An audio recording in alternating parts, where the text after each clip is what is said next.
It is no secret that times are tough.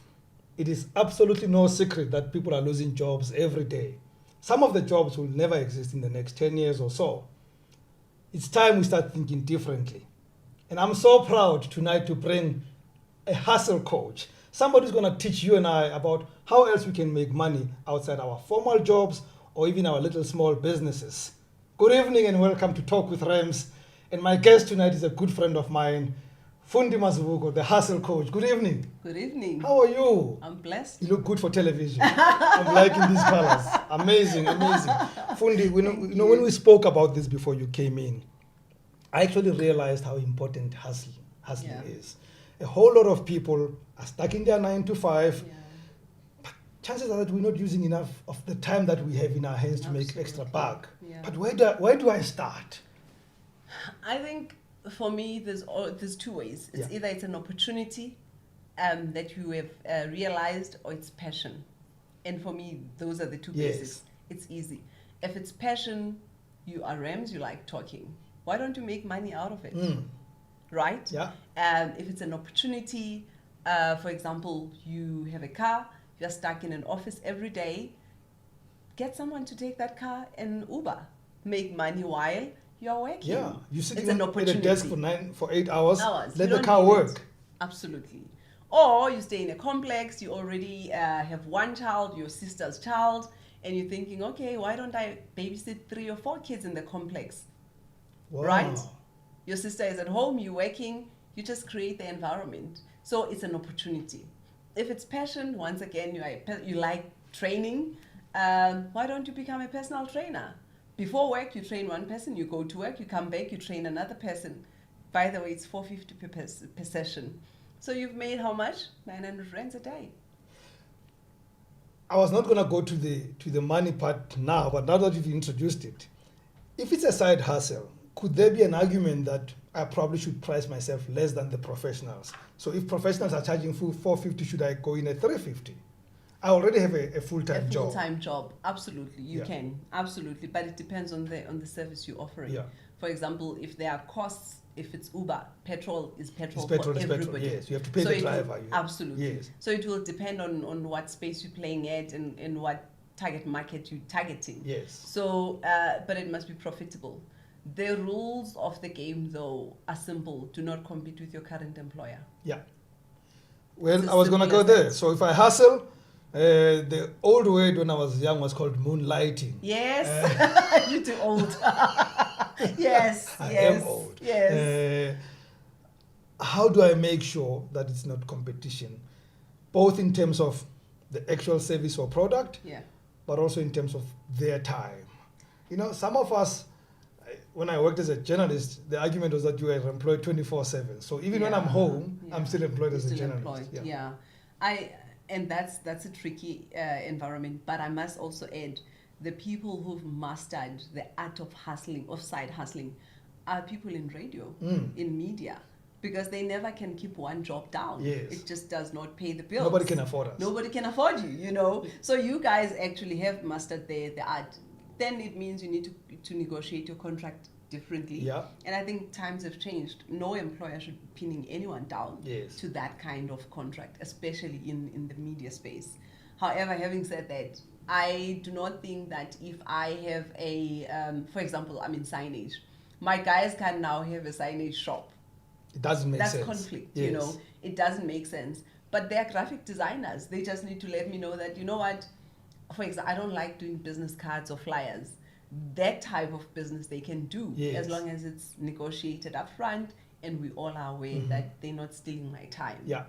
So right now, the economy is bad. Food is expensive. Education is expensive. Petrol. People are losing their jobs. The other day I read that currently we have about 10.5 million people who are not employed. Yeah. 10.5.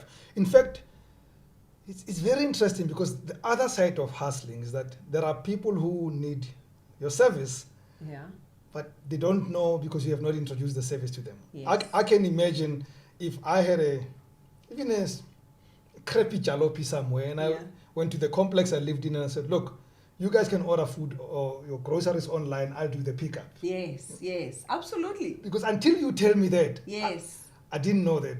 Then what it means is that every Saturday I have to go and queue it. When somebody could have done it in the week when there are no queues, and it cost me 100 rand extra. Listen, I remember when when my kids, especially my daughter, when she was young, I dreaded going to the salon on the weekend to do her hair. Yes. You know what I did? I asked the lady that was doing her hair, I spoke to the principal, and I said, I have someone who can come to their creche and do hair for our girls. All we need to do is to notify the mothers. Listen, you've solved my problem for the weekend.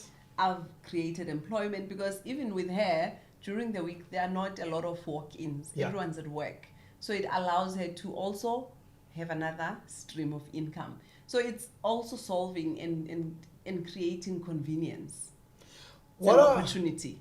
What are some of the easiest low-hanging fruit type of hustles that are out there that people could do tomorrow? Somebody's listening to us and say, I can do that tomorrow. Uber, you can do tomorrow. Yeah. We all have cars. Most people have cars. Yeah. And you get more cars out of the road anyway. Yes. And the best thing is we all have smartphones. Right? Yeah. There is so much money to be made. And all you need to do is to put your name out there. Create a page, start marketing yourself. So for me, you can sell houses after work. So those, and I want to talk more about opportunities that do not require capital. Yes. You know, because most of us are stuck, or most entrepreneurs would tell you, but I need funding. Not all businesses need funding. You need to start.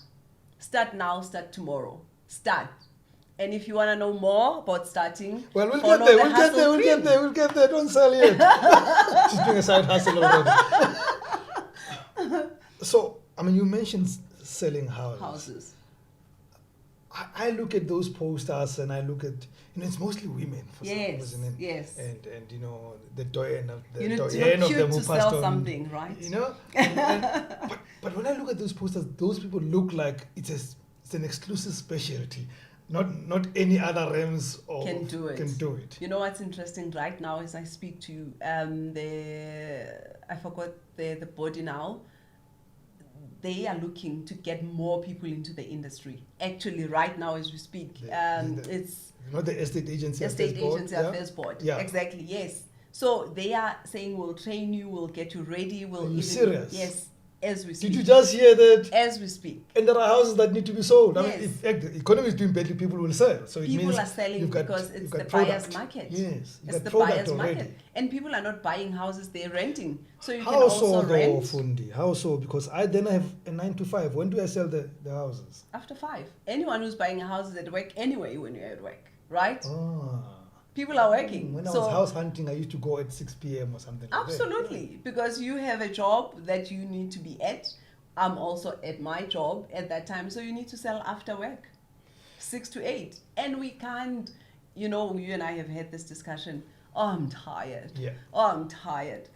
From doing what? Yeah. When your bank account is not tired, So I think there really is an opportunity for you to get certified as an estate agent. Start selling houses. You don't need capital to start that business. If you already have a car, start using your car, or sell the car that you have and buy a combi. You probably have a child that goes to school or go to a creche, and you just start there. Ask other parents to do that. I mean, you don't need capital outlay for that, I also recently, I have a daughter who's 14, and I recently took her to learn to do makeup, so that she can be a makeup artist, and that's her side hustle. Already at 14. Because I'm not going to fund her entertainment forever. Yes. But what that means is that anyway, people who want makeup for events, they're on weekends, right? And she does not need any capital for that. So there are quite a lot of things you can do tomorrow. Well, I don't know these things, and I don't even know where you have to start. I was born a hustler, so I do a lot of my own hustlings on the side. So beyond this, you would have to talk to Fundi more often. So let's know about your platforms. Where do they get hold of you? I'm on Instagram as the Hustle Queen. And I think that's the platform where I use most to talk about the opportunities. And I also share opportunities that I hear about, either bursaries or either companies that are looking for entrepreneurs or have opportunities. So right now I'm on Instagram as At Hustle Queen. Hustle Queen 1. Hustle Queen 1, that's where you find it. If you forget, we always repeat it here at Talk with Rams. Now, all platforms on social media is Talk with Rams, and please subscribe to our podcast and YouTube, Talk with Rams. Thank you very much. Fundi, see you soon. Lovely, I'm looking forward to it. I'm going to hustle with you. Thank you. Let's do it. One of the secrets of success is to learn from those who are ahead of us, who are better, who have done it before, to emulate them, to imitate them, to try and do it as they do it, to listen to them. It's a great thing. We learn so much from those that are better, that we admire, that we look up to. The flip side of that, though, is that we also can fall into a trap of lapping up nonsense and being used by other people, or even the same people that we idolize. We have to be careful. Let me give you an example.